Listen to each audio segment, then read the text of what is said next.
Hello बच्चों, let's see this question. And here this question says, why did the different social group join the civil disobedience movement? Explain.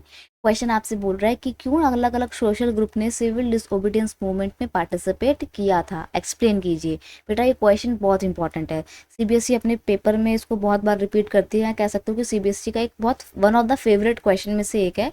इसमें क्या होता है ना कि या तो आपसे पूछ लेगा कि सिविल डिसोबीडियंस मूवमेंट में इस पर्टिकुलर ग्रुप का क्या पार्टिसिपेशन था, या आपसे बोलेगा कि वेरियस सोशल ग्रुप का क्या पार्टिसिपेशन था।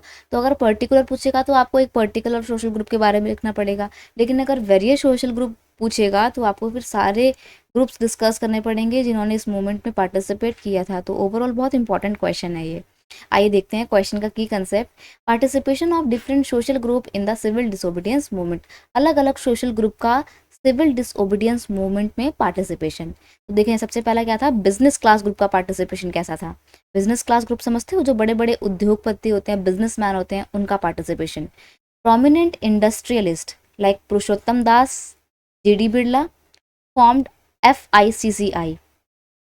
क्या करते हैं, इंडिया के जो बड़े फेमस बिजनेसमैन होते हैं ना, जैसे कि पुरुषोत्तम दास ठाकुर दास थे, CD बिरला थे, रतन टाटा नहीं थे, टाटा जी थे, जमशेद जी टाटा थे। इन लोगों ने अपना FICCI बनाया था। They wanted protection against the import of foreign goods. ये लोग बिल्कुल भी नहीं चाहते थे कि भारत में बाहर के देशों का तैयार किया हुआ सामान लाकर बेचा जाए। And rupees sterling exchange ratio and refuse to sell imported goods. और ये लोग रुपीज स्टर्लिंग एक्सचेंज का रेशो जो है वो चेंज करना चाहते थे, ताकि बाहर से सामान जो है इम्पोर्ट ना हो और ना ही इंडिया में सेल हो इम्पोर्टेड गुड्स। वुमेन का पार्टिसिपेशन देखें तो देखो, महिलाओं ने तो पहली बार इस मूवमेंट में बहुत जोर शोर से हिस्सा लिया था। Participated in the women participated in the protest march, manufacturing of salt and boycott foreign goods। तो इसमें महिलाएं क्या करती हैं, महिलाएं प्रोटेस्ट में पार्टिसिपेट करती हैं, मार्च निकालती हैं, मैन्युफैक्चरिंग जहाँ पर भी होती है सॉल्ट की वहाँ पर पार्टिसिपेट करती हैं, और जितनी भी फॉरेन गुड्स होती हैं उनको बॉयकॉट करती हैं। यहाँ तक कि जो लिक्विड शॉप होती है उनकी पिकेटिंग करने में भी महिलाएं बहुत आगे रहती हैं। वर्किंग क्लास की बात करें तो वर्किंग क्लास ग्रुप का क्या हिसाब किताब था।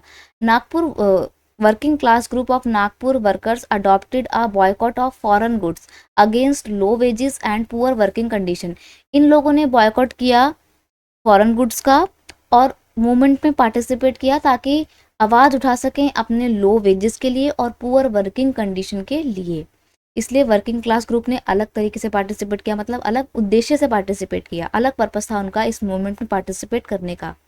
पुअर पीजेंट ग्रुप ने कैसे पार्टिसिपेट किया, they wanted unpaid rent to be remitted joint radical movement.